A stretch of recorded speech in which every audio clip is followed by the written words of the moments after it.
I take the fact that she doesn't have any planned campaign events planned and he asked to drop may also indicate that she's out of money. That's why most candidates get out of this nominations process. Listen, 30 to 40% of the Republican Party or more would support Nikki Haley. She trounces Biden in the general, and it's the great irony of her popularity, but she's not going to make it. The money's going to dry up. The organization's going to dry up. The Koch brothers have left her already, so this is probably it.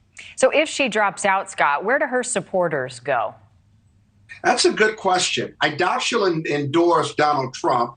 She'll still be a force with that faction of the Republican Party. It'll be really interesting. She has said in the past that she would vote for Trump, but not necessarily endorse Trump. She'd go with the GOP nominee. So that's going to be a real question. A secondary question to whether she drops out will be, where do her supporters go? Where does she direct her supporters, if you will? And we'll have to watch and see that. Yeah, she's indicated she may not get behind President Trump. I'm curious, though, this is a broader question I've thought about, is how has Nikki Haley's campaign and the impact that she's had bled into the political picture as a whole leading into the 2024 election? I mean, her stamina, her support, what has it revealed about the state of conservative politics and maybe politics in general right now?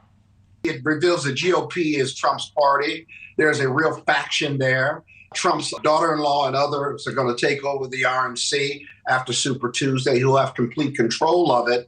But there's dissension. And where does that 30 to 40 or plus percent go to who just won't vote for Donald Trump and can't vote for Donald Trump because of his crudeness, crassness, and his alleged corruption? And I don't know where they go. Both parties are going to have to revamp and retool after 2024. It won't be the older guys. It won't be the establishment. The ownership of the Democratic Party and Republican Party are going to have new leaders no matter what, especially on the national stage. And so I think the RNC and the GOP have to go back to being a political party and not a political party of Trump or the Trump party. And that's going to be a real fight within that organization. You mentioned the older guys, Biden's age, Israel, general sourness about the state of the nation, all factors that some say are working against the current president. What does he have working for him, especially as we head into this Super Tuesday and the State of the Union later this week? Well, he's got the economy working for him, even though we're not feeling it.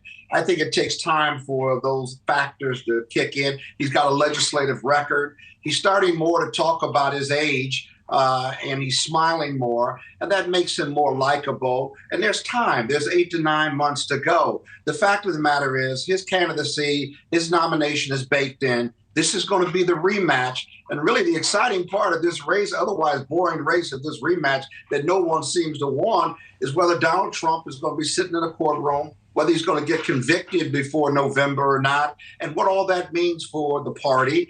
Secondly, I don't see any big movement on the Democrat side vis-a-vis Biden as the nominee or even Harris as the VP. This is going to be the race that nobody wants. But in November, the voters are going to have to pick two choices they may not want, but they're going to have to pick one. And the polls say it's very close. In my opinion, it shouldn't be close, but I'm a Democrat. What do I know?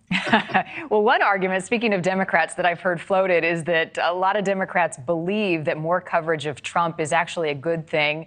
They've advocated that seeing more of Trump and reminding people about what the former president has done is about could actually hurt him and help Biden. Is there some truth to that, or could that also backfire by giving him more airtime? Well, he's a walking earned media. He really is. I mean, the media, NewsNation, the other network can't help but covering.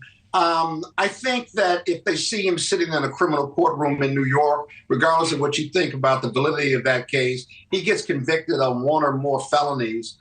He's going to be sentenced and most likely incarcerated. When that happens is an open question. But I think when the public focuses and hears more about his alleged corruption, and if a jury of his peers convicts him, then that's going to be a real problem for the GOP and a real problem for Donald Trump.